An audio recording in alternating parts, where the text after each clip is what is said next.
I'm really delighted to be hosting this session with Anthony and Bex. And I think you're going to really love this case study that they're going to talk about. So they're talking about how they've taken a really tired 3-bed terrace property and turned it, using some really clever design, into a 5-bed all-ensuite HMO. And then they're going to share their experience of managing this as a HMO for working tenants, and then discuss what attracted them to supported living and why they decided to go that way. I got to know Bex and Anthony through doing our 8-week supported living strategy course, and realised just how genuine and passionate they were about supported living. And I'm really thrilled to see them becoming supported living landlords. So it's really exciting to be part of that journey and to be sharing that with you all today. So guys, do you want to introduce yourselves? Yes, hi, we're AB Wells Projects. I'm Bex, and I've been in healthcare and supported living for the last 20 years. And this is Anthony. I'm Anthony. Yeah, I've been in scaffolding and I've been plumbing and heating engineer for over 15 years now. Worked in various commercial, residential properties, including a lot of supported living properties. So I've seen a lot of the layouts, what it's all about, the staff, the tenants, their needs, etc. And I think that's the thing, both of you have that kind of background in that you understood it, and then you went into property, didn't you, and saw property as something a little bit different from those jobs that you were doing, I think. Yeah, so I did do property as well, 10 years previously before the healthcare. I was doing supported living, and I did lettings, insurance, new build. So I didn't actually do the second-hand homes. However, I got experience with our situation after that. Yeah. And then you got into property and you started developing. Was HMOs what you were planning to do from the beginning? Was that the way you wanted to go? No, not from the beginning. I think in the beginning it was just let's see how we can make some money together.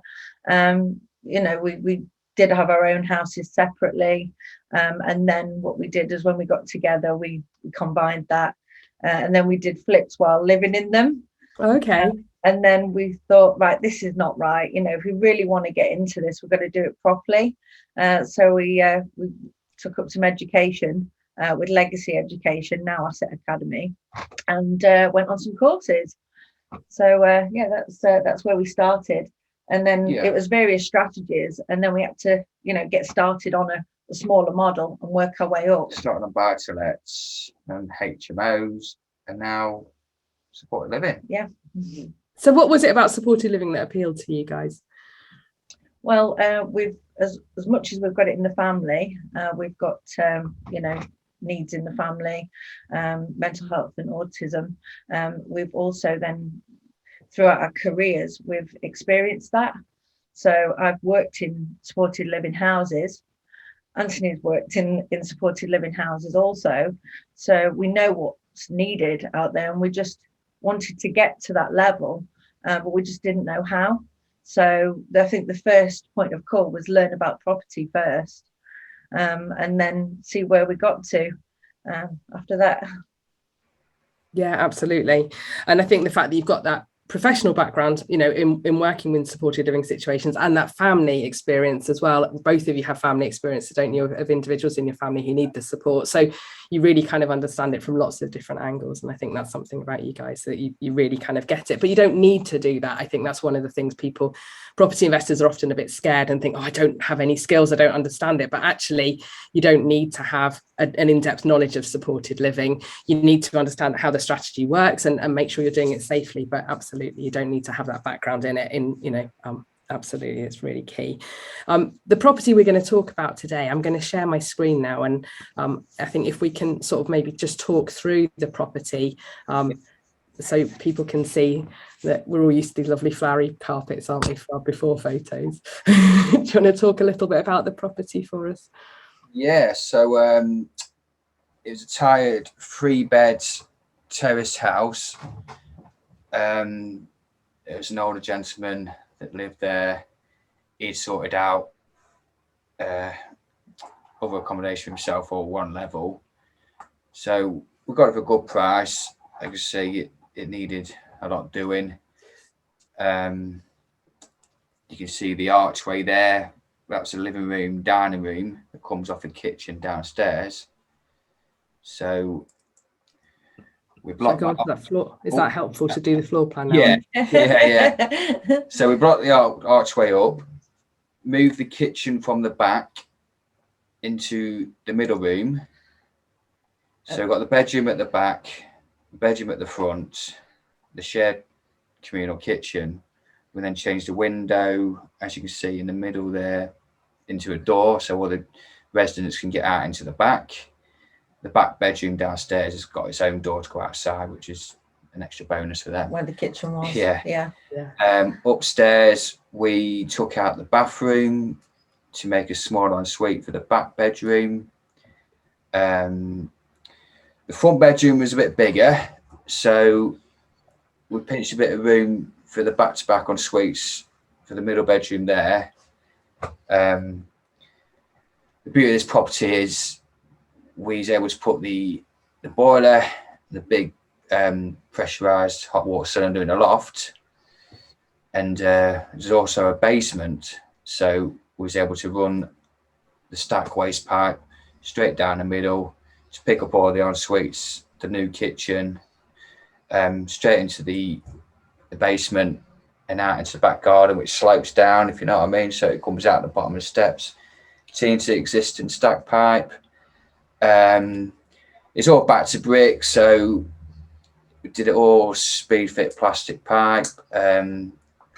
All the connections are in the vanity basin units, the cupboard on the upstairs landing for, if you know what I mean, so for future maintenance, Quick access to all connections. It's just, I mean, obviously with your background, Anthony, you kind of knew what you were doing with the plumbing and everything. And yeah, I didn't do it. The builders, working with them, we thought, great idea, you know. Yeah. About it's really, I love the way that you've used the space. I think it's really clever, and like you said, using that basement to be able to, you know, put those stack pipes where you need them throughout the property, because if it didn't have that, you'd probably struggle to get this layout in, I guess, wouldn't you? Yeah, I mean, with the basement and the loft, you could add more room. Some people might argue, but that's a lot more money, and it wouldn't have really worked for us. But no, worked as it was. Yeah. And so your plan with this was that we'll show some of the during photos, sorry, but your plan of this was that it was to be for working tenants, wasn't it, as an HMO? Yes. Yeah. So yeah, obviously I'll just flick through these, but they kind of show the level of the work that you did. It was like you say, completely back to brick, wasn't it? Yeah, everything new. Yeah, really. Walls to get the extra space there. Yeah, all new electrics. Thinking about socket layouts for the beds, the furniture. We put little each room as well, just thinking about things like that, or TV ports. Yeah, for a bit more independence, so that they've got their own fridge freezers. That was something that we wanted, definitely. Right. Put two ovens in, 2 hobs.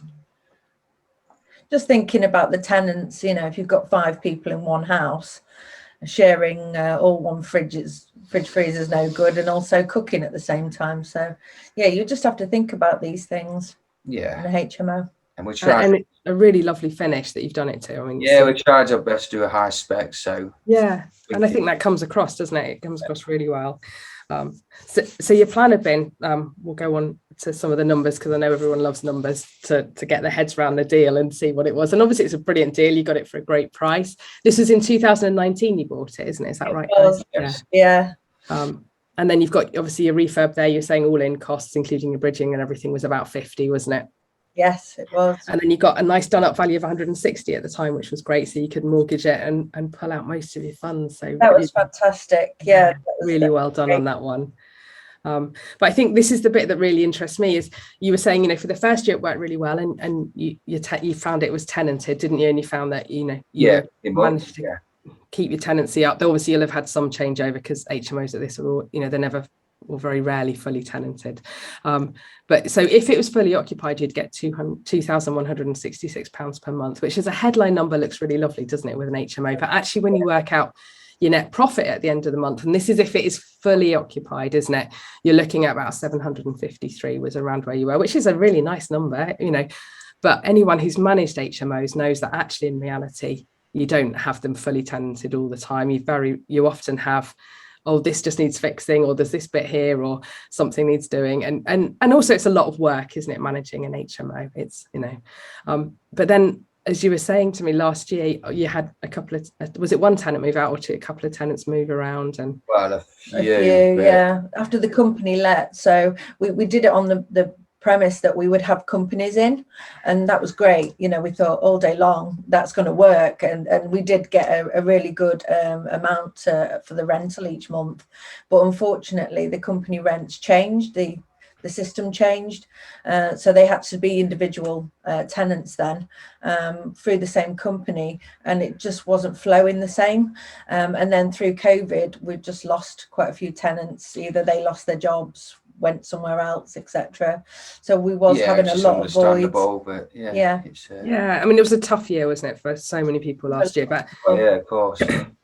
But what you were saying actually was you ended up losing money each month. So you were actually paying money to maintain this property for quite a few months last year, weren't you? So it's worked out if you work it out, what we've got there is on an average, we was pretty much losing £168 a month.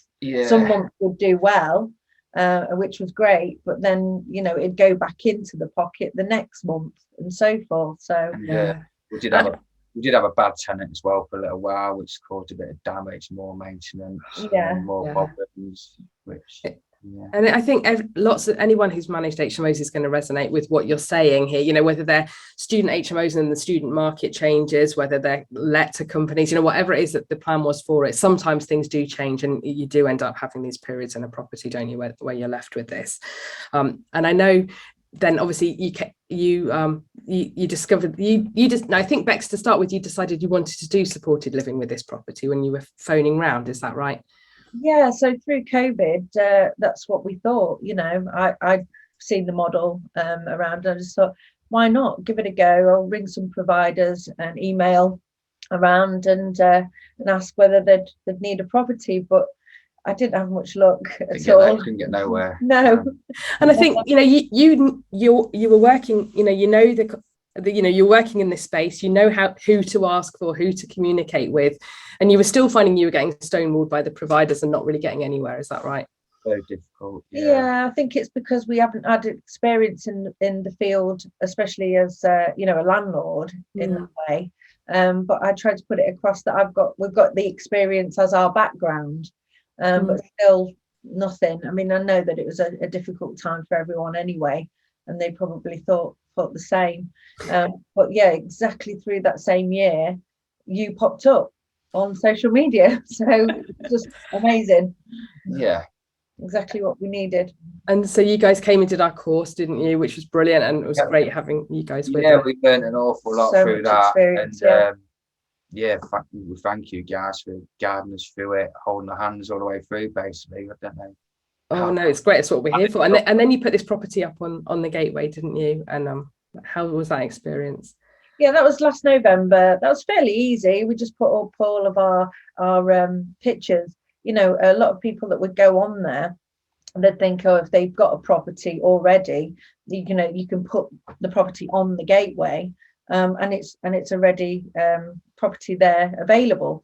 But sometimes, you know, if you haven't got the properties and the demands there, the gateway is set up so that you can maybe look at getting the properties in the area from the beginning and working with the provider.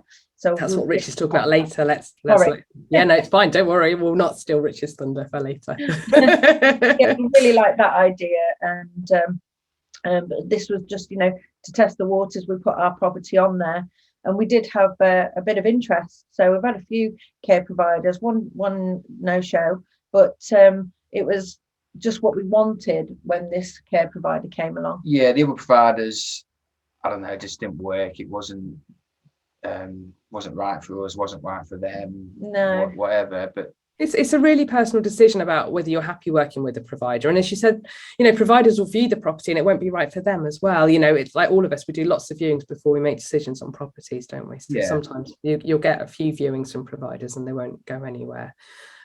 But then you've met this current provider. Yes. Yeah, so as soon as they came in, we got on really well, and they said what they was doing, and they've been in the same field as myself, and it is the same field as what we was looking for. So this is for autism and mental health, and this house is predominantly for people with autism. So we're going to have 3 people in the property, yeah, with what they've said, they were just talking our language, really. They were passionate, which we trust them. They've got a great manager. They're interviewing people to find the right staff now. Becoming CQC registered as well. Yeah, so they're new as well, but we can see that they're going to do well, and the property is going to be well looked after, and yeah, it's all looking good. That's great. So they're going to be leasing the property from you for 5 years. That's what they've agreed with you, isn't it? And they're going to pay you this rent, which actually is a headline rent, looks quite low, doesn't it? When you look at what you should be getting for your HMO, you can see why you'd be thinking, oh, I don't want to take that. That's loads less. Yeah, I think, well, that's quite a lot lower. But in then comparison, when you think about our last year, when we were at a loss, yeah. I mean, like you say, well, I don't know, I might be wrong. I don't know how many HMOs out there are fully tenanted all the time with minor maintenance. There's probably some, but I haven't met many HMO landlords. Yeah. No. So we take all that into consideration, without being greedy. It's still a decent. It is, and obviously you've had the experience of having to remortgage the property, and we're talking about finance this afternoon, and anyone who knows, we're realistic at Supportive and Gateway. We don't say it's all perfect. There are challenges in supported living, and one of them is getting the mortgage. It's something I always bang on about, but it is a challenge, and you guys ended up having to pay really, someone will look at that and say that's a really high mortgage rate. That's quite painful, isn't it? Yes. Yeah. But it's a start for us. I thought that's what I'm seeing it as, Yeah, we've gone for about 4 lenders. We keep getting told we're a rare case, and it's been very tricky. But bless you, I'm at work all day, every day, so she's been dealing with it, all the various calls and emails. But as I'm sure everyone can relate, property's not easy.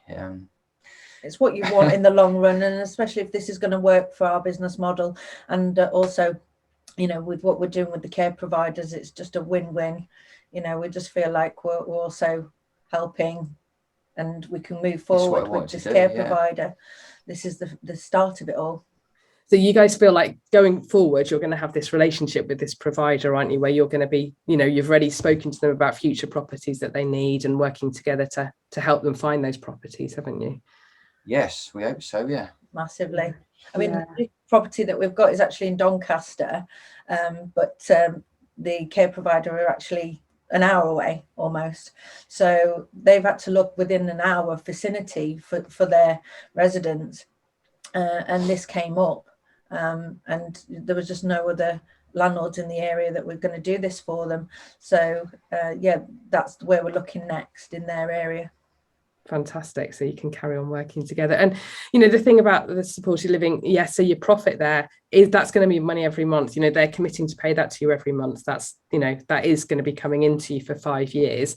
You're not responsible for voids. You're not having to deal with, even if you've got someone managing your property, still at change over time, there's still work, there's still bits and pieces to do, isn't there? So and you're not managing bills, you're not managing any of those headachy things. You've literally handed the keys over to them, and it's for them to look after for you now. So it's a much easier, it's an easy way to be a lazy landlord. That's what I say, supported living, with that. So I think in a good way, not as in a lazy landlord. Not lazy as in terrible, as in awful, leaking. Absolutely updated and still check on the property and always be there for them. Of course, absolutely. And I think it's just brilliant seeing this happen, seeing it all come to light. You're creating homes for 3 people. There's going to be staff on site as well. That's the other thing to say, isn't it, with that property? So there'll be 3 tenants living in the property, and there'll be staff on site, and then one of the bedrooms will be used as a communal space, won't it? So that's kind of one of the bedrooms is going to be communal space downstairs, and the other one is the office, staff office, and a single bed if they have a sleeping overnight. Perfect. Keeping the 3 bedrooms upstairs. So it's gonna and you're creating homes for those 3 people who really need them. Like they said, that provider's been looking for property for a long time to try and find the right property to meet the needs of their tenants, and you guys have provided that. And I think what this shows to me is just how powerful it can be. And you think, well, we've got 500 people registered on this conference. You know, if all of them were property investors, if every one of those was to do just one property for supported living, just think of the difference we'd collectively make. It's so powerful, isn't it? It really is. Amazing, yeah. Yeah. Thank you, guys. It's been great chatting to you. I know Richard's popped up again, which means we're running out of time, and there maybe are some questions. Yeah, I mean, it's basically when you see my face pop up, that means we're drawn towards the end. Anthony, thank you so much. There's a question that's come in, which I'll pose to you. It's how, obviously, you had those struggles with the previous tenants. How did you manage to get possession back of the HMO? Was it a challenge? Oh no, what we did is during the pandemic last year is we decided to put the property on license agreements so that it was easy to get our property back, because we did have it on tenancy agreements. Yeah. And that takes longer to get the property back if they don't want to leave, things like that. So it was just finally when one of the last tenants left, we decided to go on the license agreements, and there was an agreement there with the new agent. Yeah, fantastic. So actually you saved kind of a lot of the issues, you would say, which, well, not, potential issues of actually trying to move that property on, a sticky tenant, somebody who doesn't want to leave. So actually that transition was quite easy. Yeah, it would have been very tough if we didn't do that. Yeah, so definitely. Yeah, quite lucky. So just to briefly confirm, there's three service users in your house, isn't there? There's three tenants, should we say? There's three service users. Yes, yep. In your property, and the downstairs isn't used as a communal living space. Just to confirm, it is now as an office. Is that right? One of them is an office At the front. Is it the front? Yeah. So as soon as they come in, they'll have the office at the front with a bed, etc., and all of their files and stuff, toilet, etc. And then you'd go through. Then you'd have the kitchen in the middle. The table, and then it would be the communal lounge at the back. So they've still got a little bit of communal area where they can socialise and which is easy done because it's just we've took the furniture out for them. We've actually left all the other furniture, appliances, everything in for them as a little bonus. So they've just got to get what furniture they want downstairs, really. Yeah. The adjustment that we'll be making is in the back area. We will probably be putting where the shower cubicle is. We'll be putting a dryer, washing machine, and a dryer, an extra space. Yeah, we might be. They're still deciding on that, but nothing major. Absolutely brilliant. Look, guys, thank you so much for taking the time out to present that today. I think it's so valuable, to see that as a case study. That we see so many, social media posts potentially, of other people where it's like big things here, big developments here. So, and it's really nice just to see, an HMO which was developed not initially for this sector, but then all of a sudden come into this sector, how you have now helping, those service users who are living there, how it's beneficial to you and how the stress has been taken off your plate. It really brings everything, all of those jigsaw pieces together for what we are trying to do as Support Living Gateway, and really does, you're an absolute fantastic case study for that, and hence why we asked you to speak this morning.